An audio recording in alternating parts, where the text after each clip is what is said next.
Peace, Lovies. It's Amira, also known as Blissfully Mindful, here with one of my favorite recipes, my vegan oatmeal raisin cookies. Yay! I love these. I make these every holiday, so I'm going to jump right into it. First thing you want to do is preheat your oven to 350. You're going to need a lot. Some plant-based non-hydrogenated butter, cinnamon, sea salt, flaxseed or some kind of egg replacer, raisins, oatmeal, flour, walnuts, sugar, organic cane sugar, bran or wheat germ, coconut flakes, baking soda, baking powder, and vanilla extract. I think I got everything. I probably forgot something, but we'll find out. So first thing, you're going to need a cup of soft butter, so melted butter. I used a stick and a half because once it got soft, it kind of gets to be about a cup. So, and then you're going to need whatever egg replacer you're going to use. You're going to need 2 eggs, equivalent of 2 eggs. Okay, and you're going to put that in a bowl. So you're going to basically need 2 bowls. So this is the first bowl. So you're going to need 2 eggs worth of egg replacer. Okay, you're going to put that in the bowl. Then you're going to need your butter, your softened melted butter, your 1 cup of that. And then we're going to get our sugar,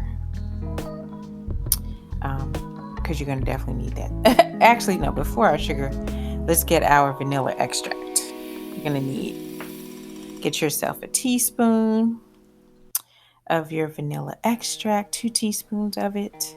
Put that in the bowl as well. And now we're going to break out your sugar.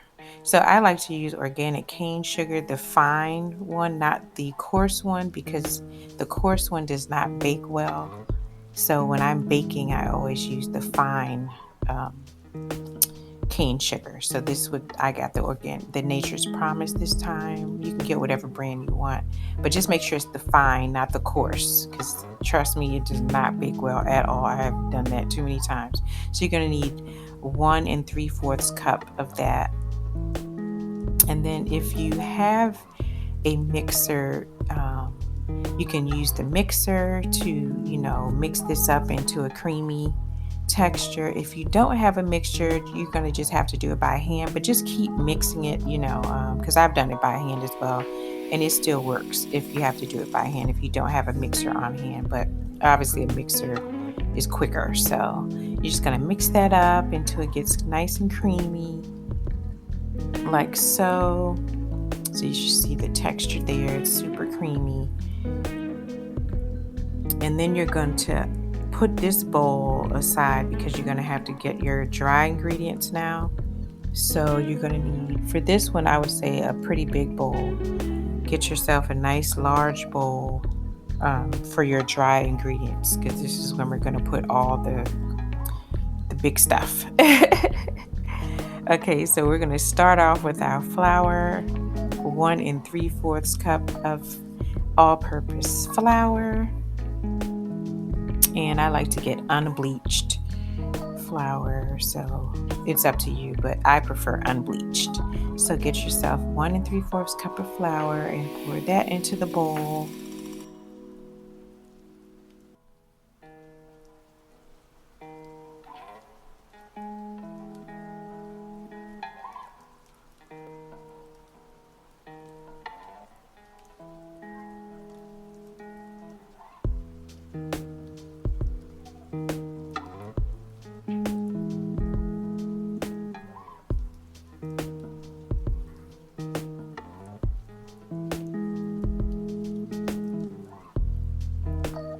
From here, we're going to use 1/2 cup of bran. I didn't have any bran, so I just substituted for wheat germ instead.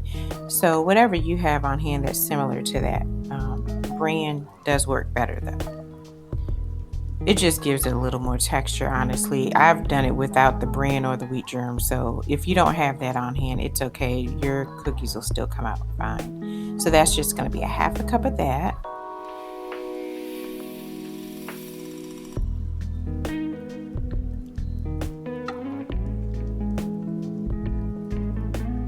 Then we're going to use 3/4 teaspoon.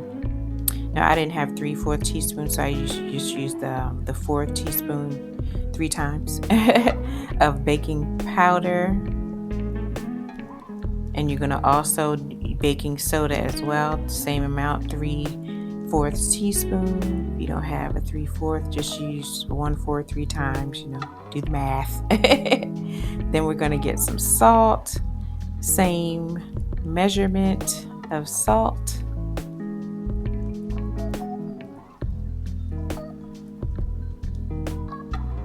And then we're going to get a half teaspoon of cinnamon, and as well a half teaspoon of nutmeg. If you have some on hand, I have also done this without nutmeg, so if you do not have any, no worries. You can just use the cinnamon and it works fine, just the cinnamon. So, but if you do have some nutmeg, go ahead and throw that in there. Half a teaspoon of nutmeg. A little extra came out, so I had to take that out.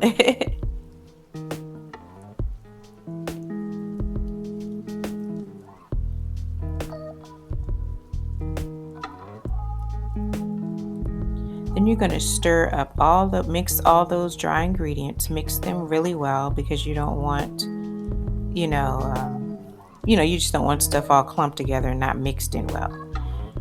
So you're going to mix that really well. Then you're going to combine your wet ingredients with your dry ingredients. So that cream, sugar, egg replacer mixture, you're going to combine that in. So fold that on into the dry ingredients.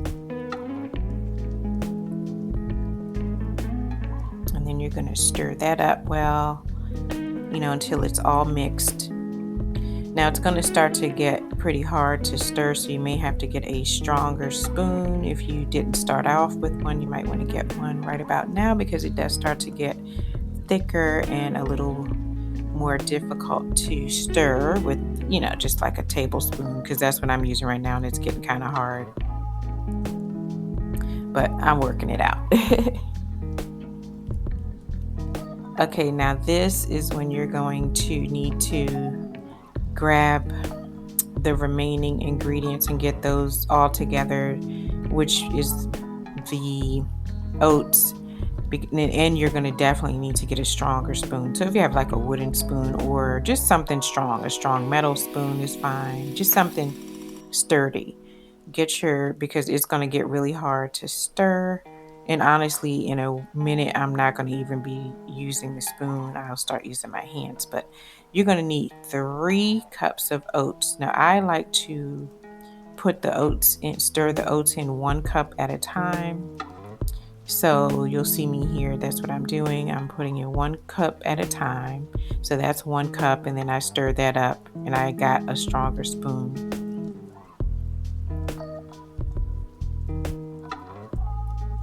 The more you add it in, the harder it starts to get to stir. So I save that last cup for last, when I don't even use a spoon, because it gets really hard to stir. And it's not supposed to be a super gooey mixture like if you were making chocolate chip cookies, so no worries about that. It's supposed to be exactly the way it is, kind of hard and crumbly. So if you think that is not watery enough, don't think that, because it's really supposed to be this texture that you see right here. Then I grab my raisins. I use a cup of raisins. I like to add walnuts in mine. If you have a nut allergy, obviously you will not want to add the nuts, and you can skip that. And I add just about a handful of walnuts. And if you get the ones crumbled up, then that's fine. Just pour those in. But the ones I got were whole, so I had to kind of crumble them up with my hands, as you can see here.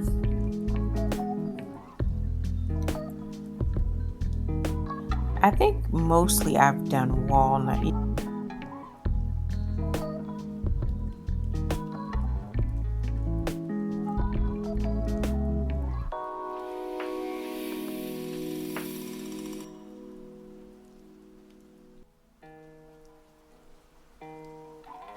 Next, I like to add coconut flakes. Again, you don't have to add this to yours if you don't want to. I like a pretty loaded oatmeal raisin cookie, so I put kind of a lot of stuff in mine, but you don't have to put coconut flakes in yours. I've done it without it and it tastes just fine, but I like coconut flakes in mine. Then you're gonna mix it all up with your hands and you're gonna be getting ready to put it on the baking sheet.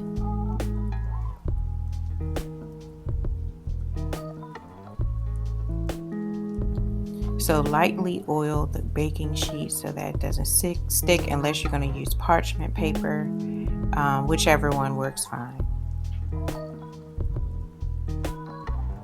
Now the size is all, the size depends on you, but that's about the size. I like to make about a handful size. For mine, yours can be smaller. I just kind of like to make big ones because I don't have that kind of time to be baking these cookies all day. So I make mine kind of big so I can hurry up and finish and just need to bake. I think this batch made 18 cookies for me, yeah. If you make them smaller, you'll probably get about 2 dozen out of it. I just don't have that kind of time. I just want to kind of hurry up, so I made mine kind of big, which I always do. Now they're on the baking sheet and they are ready to go into the oven. So they stayed in the oven for about 10 minutes or so. And there they are. Delicious, delicious, delicious. Comment below if you do try this recipe. Let me know how it goes. And I can't wait to hear all about it. Thank you for joining me. I will see you for Vlogmas on tomorrow. Sunflower smooches, peace and love. Mwah. I love you.